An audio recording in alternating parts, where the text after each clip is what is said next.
നമസ്കാരം. പതിരും കതിരും.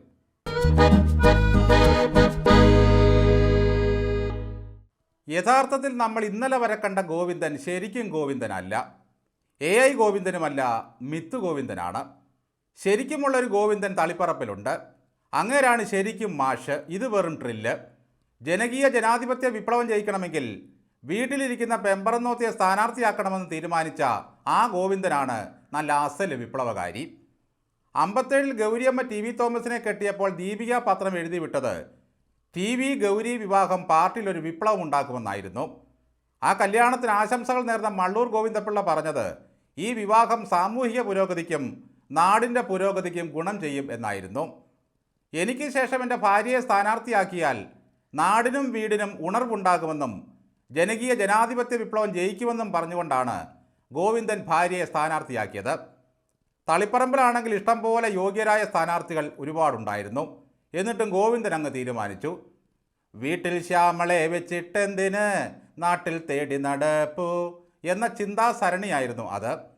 എൻ്റെ ഭാര്യയുടെ പേര് പറഞ്ഞപ്പോൾ സകലരും എഴുന്നേറ്റ് നിന്ന് പുഷ്പവൃഷ്ടി നടത്തിയെന്നും പാർട്ടി സൂക്തങ്ങൾ ഉറക്കെ ചൊല്ലിയെന്നുമാണ് ഗോവിന്ദൻ നമ്മോട് പറഞ്ഞത്. അത് പച്ചക്കള്ളമായിരുന്നു. കഴിഞ്ഞ 60 വർഷക്കാലം പ്രവർത്തിച്ച കമ്മ്യൂണിസത്തിൻ്റെ കണ്ണൂർ കോട്ട തകർത്ത് പുറത്തു ചാടിയ മറ്റൊരു ഗോവിന്ദൻ സത്യങ്ങൾ തുറന്നു പറഞ്ഞിരിക്കുന്നു. പ്രസ്ഥാനത്തിൻ്റെ ഷഡ്കാല ഗോവിന്ദനായി അവതരിച്ച MV ഗോവിന്ദനോട് മറ്റൊരു ശരിക്കും ഗോവിന്ദൻ അങ്ങ് ഇടഞ്ഞു. ആവുംകാലം ചെയ്തില്ലെങ്കിൽ ചാവുംകാലം ഖേദിക്കുമെന്ന് പറഞ്ഞുകൊണ്ടാണ് ആ ഗോവിന്ദൻ സഖാവ് കമ്മ്യൂണിസം എന്ന കാലഹരണപ്പെട്ട പ്രത്യയശാസ്ത്രത്തെ ബാധിച്ച ചാവ് ദോഷങ്ങൾ ഒന്നൊന്നായി തുറന്നു പറഞ്ഞത്.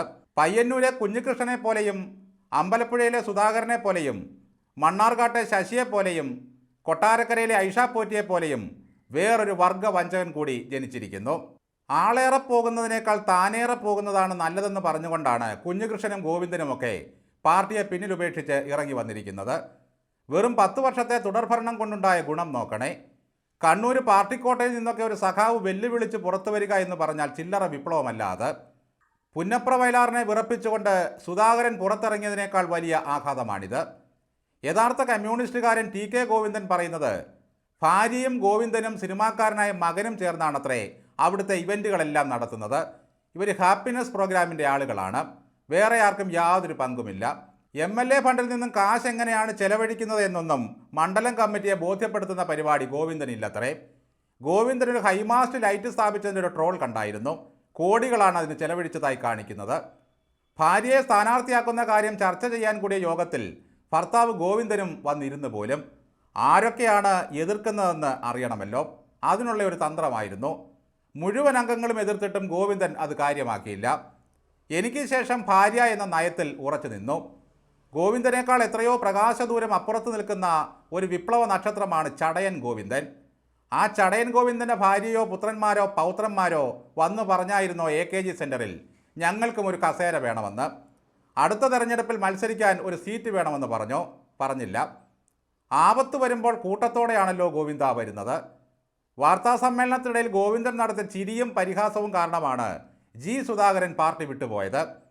PK ശശി പറഞ്ഞത് പരാതി പറഞ്ഞാൽ കേൾക്കാൻ ഗോവിന്ദന് മനസ്സില്ല എന്നാണ്. ചുരുക്കത്തിൽ പിണറായി വിജയനേക്കാൾ വില്ലൻ ഈ ഗോവിന്ദനാണ്. പൂവമ്പഴം കൊണ്ട് കഴുത്തു മുറിക്കുന്ന ചിരി ചിരിക്കും ഗോവിന്ദൻ. ഉള്ളിൽ വീതുളി തേച്ച് മിനുക്കുന്ന തരം ചിരിയുമാണ് പകയുമാണ്. ആന്തൂരെ സാജൻ്റെ മരണത്തിന് കാരണക്കാരിയായ PK ശ്യാമളയെ അംഗീകരിക്കാൻ തളിപ്പറമ്പിലെ സഖാക്കൾ ആരും തന്നെ തയ്യാറായിരുന്നില്ലത്രേ. പക്ഷേ ഭയം കാരണം മിണ്ടുന്നില്ല എന്ന് മാത്രം. 25 വർഷം തുടർച്ചയായി ഏരിയ കമ്മിറ്റി അംഗമായിരുന്ന TK ഗോവിന്ദൻ എന്തായാലും കഴകത്തില്ലാത്ത ഒരു നേതാവല്ല. TK ഗോവിന്ദൻ പറഞ്ഞത് പാർട്ടിയിലെ ഒതുക്കൽ രാഷ്ട്രീയത്തെ പറ്റിയാണ്. ശൈലജയും P ജയരാജനുമൊക്കെ ഏതു നിമിഷമാണ് പൊട്ടിത്തെറിച്ച് പുറത്തു വരിക എന്ന് പറയാൻ പറ്റില്ല. ഒടുവിൽ പിണറായി വിജയനും കുടുംബവും ഗോവിന്ദ ഫാമിലിയും മാത്രമാകുമോ പാർട്ടി? തൃക്കാക്കരയിൽ PT തോമസിന് പകരം ഉമാ തോമസ് വന്നപ്പോൾ എന്തൊരു പരിഹാസമായിരുന്നു അന്തങ്ങൾ. വയനാട്ടിൽ ആങ്ങള പോയാൽ പെങ്ങൾ വരും, പുതുപ്പള്ളിയിൽ അച്ഛൻ പോയാൽ മകൻ വരും, എന്തൊക്കെ ചിരിയായിരുന്നു. ഇപ്പോൾ ഗോവിന്ദൻ പാർട്ടിക്കാർക്ക് പോലും വേണ്ടാത്ത ശ്യാമളയെയും കൊണ്ട് വിപ്ലവം നടത്താൻ ഇറങ്ങിയിരിക്കുകയാണ്. ഒരു കമ്മിക്കും ഒന്നും പറയണ്ട. പഴയ പോലെ പാർട്ടിയുടെ വിറപ്പീരും പിണറായി വിജയൻ്റെ കണ്ണുരുട്ടുമൊന്നും ആരും വകവയ്ക്കുന്നില്ല. അടിമകൾക്കും അട്ടിപ്പേറുകൾക്കും തലയിൽ കാറ്റ് കയറി തുടങ്ങി. എത്ര നാളിന്നടിമയായി തീരണം സഖാക്കളെ. ഓരോ സഖാവും ഇത് തന്നെ ചോദിക്കുന്നു. പിണറായിക്കും മരുമകനും ഗോവിന്ദനും വിജയരാഘവനും ഭാര്യമാരും.